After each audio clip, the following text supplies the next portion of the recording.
Bien-aimés dans les seigneurs, c'est votre humble serviteur, le pasteur Joshua. Aujourd'hui, j'ai des questions. Nous parlons toujours sur l'appel du Congo, la vocation de la République démocratique du Congo. Donc, j'ai des questions et des réponses. Donc, la première question, c'est les citations des brochures qui montrent que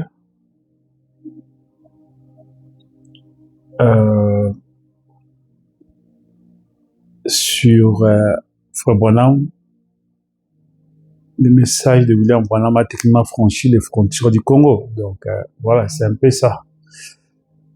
C'est une question historique passionnante qui touche à l'expansion du mouvement de William Branham en Afrique centrale. Pour être précis sur les dates, il faut distinguer la circulation des brochures de la visite physique de l'évangéliste.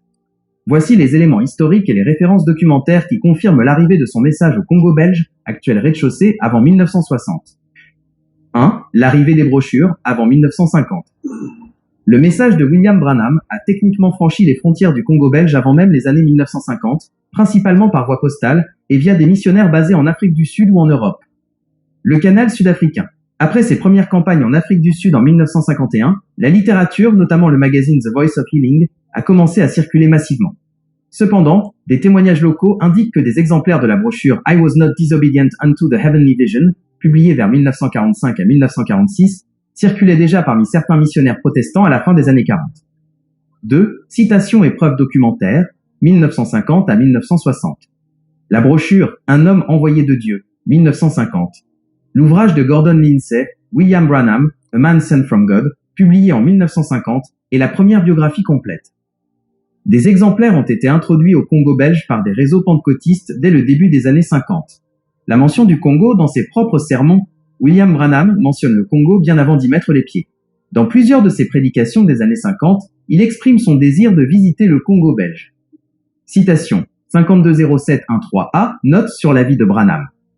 J'ai reçu des lettres de missionnaires au Congo belge me demandant de venir.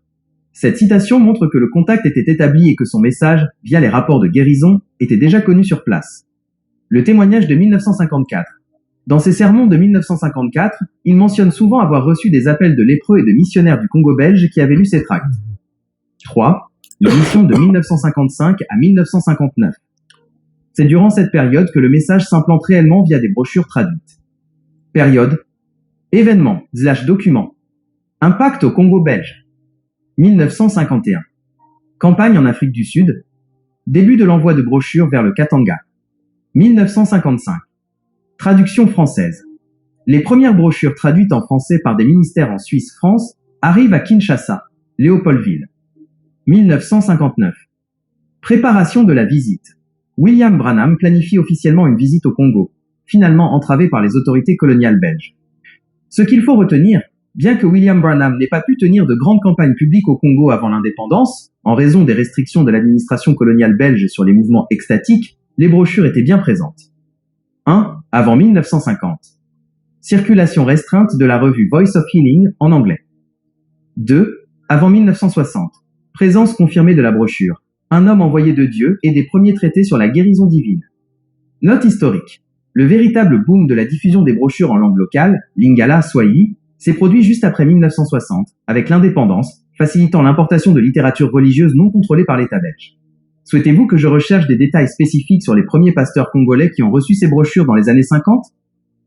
Donc là, ici, nous voulons parler sur des recherches historiques sur l'implantation du message de William Branham au Congo belge, actuel à RDC. Mettant en lumière plusieurs figures clés et circuits de distribution qui ont opéré entre 1950 et 1960.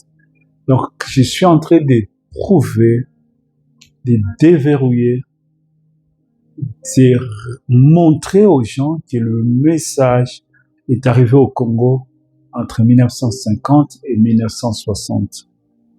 Il y avait déjà des brochures au Congo, il y avait déjà des groupes de croyants, il y avait des gens qui étaient guéris par le ministère du frère Branham, il y avait déjà des gens qui écoutaient les messages, qui lisaient des brochures, il y avait des missionnaires qui faisaient le travail, les relais entre les croyants du Congo et l'équipe des frères Branham qui s'est basée aux États-Unis.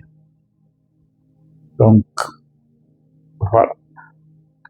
Les recherches historiques sur l'implantation du message de William Branham au Congo belge, actuel rez-de-chaussée, mettent en lumière plusieurs figures clés et circuits de distribution qui ont opéré entre 1950 et 1960. Voici les détails sur les premiers vecteurs de ces brochures et l'influence des pasteurs de l'époque. 1. Les premiers points d'entrée, 1950 à 1955. Contrairement à une idée reçue, le message n'est pas arrivé par une structure organisée au départ, mais par des individus. Les travailleurs du Katanga. À cause de la proximité avec la Rhodésie, Zambie et l'Afrique du Sud, les travailleurs miniers du Katanga ont été les premiers à ramener des exemplaires de la revue The Voice of Healing et de la brochure I Was Not Disobedient Unto the Heavenly Vision. Les missionnaires scandinaves et américains. Dans les régions de l'Équateur et de l'Oriental, certains missionnaires de l'UPC, United Pentecostal Church, ou des Assemblées de Dieu, avaient reçu la littérature de Branham via leurs sièges sociaux aux USA. Ils partageaient ces témoignages de guérison, bien que l'administration belge surveillait de près tout mouvement extatique qui rappelait le kimbanguisme. 2. Le rôle des premières brochures traduites, 1955 à 1960.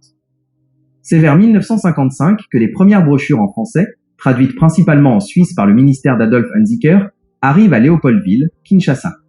Le prophète du XXe siècle. Cette brochure a circulé clandestinement dans les milieux protestants de la capitale avant 1960. L'impact sur les leaders locaux. Des hommes qui allaient devenir des piliers du message après l'indépendance commençaient déjà à lire ces documents.